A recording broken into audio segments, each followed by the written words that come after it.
Assalamualaikum warahmatullahi wabarakatuh. Saya Wardani Fatul Kusna, NIM 23403192. Di sini saya akan mempresentasikan tentang pengambilan keputusan memasuki pasar internasional. Baik, untuk selanjutnya di sini saya akan menjelaskan tentang definisi.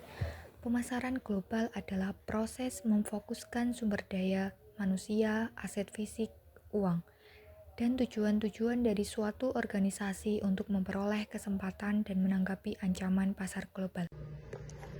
Pada intinya, pemasaran global bukan cuma jualan di banyak negara, tapi adalah proses merencanakan dan menjalankan aktivitas pemasaran di seluruh dunia. Ini memerlukan alokasi sumber daya perusahaan untuk memanfaatkan peluang dan merespon ancaman pasar global. Perusahaan harus memiliki orientasi geosentris, memanfaatkan aset dan pengalaman global, namun tetap beradaptasi pada keunikan di setiap negara. Selanjutnya ada keputusan memasuki pasar global. Keputusan memasuki pasar global sangat tergantung pada sumber daya perusahaan dan penilaian terhadap peluang di negara tujuan. Keputusan strategis intinya terbagi menjadi dua. Yang pertama ada standarisasi. Pendekatan ini berasumsi konsumen global punya kebutuhan yang sama. Tujuannya adalah menyamakan produk dan strategi pemasaran di seluruh dunia untuk mencapai efisiensi biaya dan keseragaman. Yang kedua ada adaptasi. Pendekatan ini berasumsi setiap negara punya karakteristik pasar yang berbeda.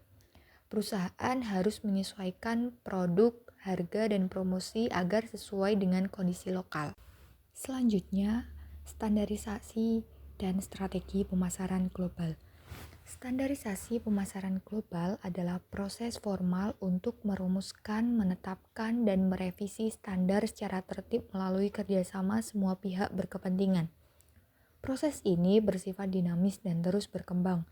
Standar internasional sendiri merupakan hasil kesepakatan pada level internasional yang bertujuan utama untuk meningkatkan perdagangan global, memperlancar pertukaran produk dan jasa, serta mendorong kerjasama di bidang pengetahuan dan teknologi. Dalam konteks strategi pemasaran di pasar global, terdapat 4 pendekatan utama. Yang pertama, strategi internasional yang fokus menciptakan nilai unggul dengan mentransfer keahlian dan produk bernilai ke pasar asing. Yang kedua, strategi multidomestik, di mana perusahaan secara ekstensif melakukan kostumisasi terhadap produk dan strategi pemasaran untuk menyesuaikan diri dengan kondisi nasional yang berbeda di setiap negara. Yang ketiga, strategi global, yang memusatkan pada peningkatan laba dan standarisasi kualitas produk secara global.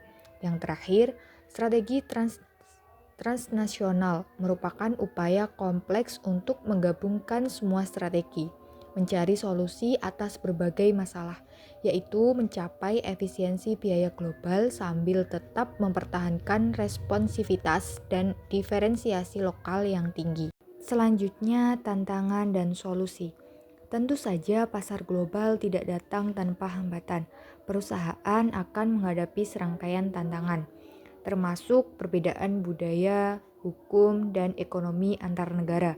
Ada persaingan ketat dengan produk lokal yang sudah mapan, masalah distribusi, logistik, dan regulasi perdagangan yang kompleks juga menjadi kendala. Selain itu, perusahaan harus menghadapi isu tanggung jawab sosial dan legitimasi di negara tujuan. Untuk mengatasi tantangan ini, ada beberapa solusi yang dapat diterapkan. Yang pertama, perusahaan harus melakukan riset pasar global secara rutin dan menggunakan alat analisis seperti SWOT, Pestel, dan Porter's Five Forces. Yang kedua, mereka harus menyesuaikan strategi produk, harga, distribusi, dan promosi berdasarkan kondisi pasar lokal. Yang terakhir, penting untuk membangun hubungan baik dengan pelanggan dan mitra internasional untuk menciptakan sinergi dan legitimasi. Kesimpulannya, sebagai penutup, memasuki pasar internasional adalah keputusan yang menuntut keseimbangan antara efisiensi biaya, standarisasi, dan responsivitas lokal atau adaptasi. Dengan strategi yang tepat didukung riset pasar yang kuat, perusahaan dapat mencapai daya saing berkelanjutan.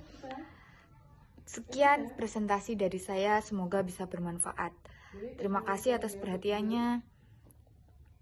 Wassalamualaikum warahmatullahi wabarakatuh.